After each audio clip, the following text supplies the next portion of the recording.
لبیک یا رسول اللہ ایک انفرادی کوشش ہے عشاقان رسول صلی اللہ تعالیٰ علیہ وسلم میں محبت رسول کا جذبہ بیدار کرنے کے لیے ایک انفرادی کوشش ہے. یقیناً اس کوشش کی ستائش کی جانی چاہیے. عام طور پر یہ دیکھا جا رہا ہے کہ نعت خوانی کے نام پر بھی کمرشل معاملے کو کمرشل کر دیا گیا ہے اور نعت خواں حضرات بھی آج کل کمرشل پیدا ہو رہے ہیں. لیکن نعت خوانی ایک ایسی چیز ہے جو نہایت ہی مقدس اور عرفہ و اعلیٰ اس کا مقام ہے، کیونکہ حضور اکرم صلی اللہ علیہ وسلم کی موجودگی میں صحابہ کرام خود سرکار دو عالم صلی اللہ تعالیٰ علیہ وسلم کی نعت بیان کیا کرتے تھے اور سرکار خوش ہو کر صحابہ کو دعا دیا کرتے تھے جو نعت پڑھا کرتے تھے.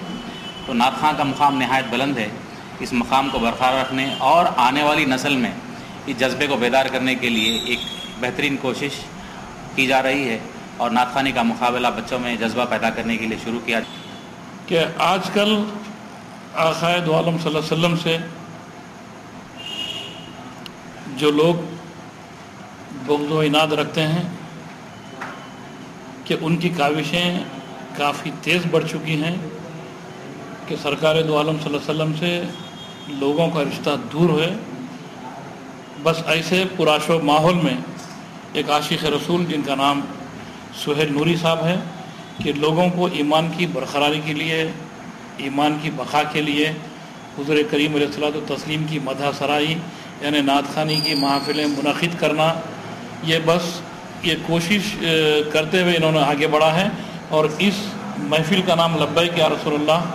کے نام سے موسوم کیا ہے. تو بس لوگوں میں عشق نبی صلی اللہ علیہ وسلم کو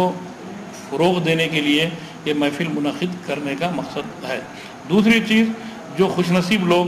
یعنی بہترین سرکار دو عالم صلی اللہ علیہ وسلم کی تعریف میں جو کلام سنائیں گے اور بہترین انداز سے جو سنائیں گے، جو پہلے درجے پر کامیابی حاصل کریں گے کمپٹیشن میں، ان کے لیے اسکائی میڈیا کی جانب سے ایک عمرے کا ٹکٹ اور ویزا فری دیا جائے انعام کے طور پر 12 سال سے 25 سال تک، اور اس کے آگے بھی کوئی آتے ہیں تو اور اچھی بات ہے. مطلب یعنی 12 سال سے لے کے عمر کی کوئی حد نہیں ہے.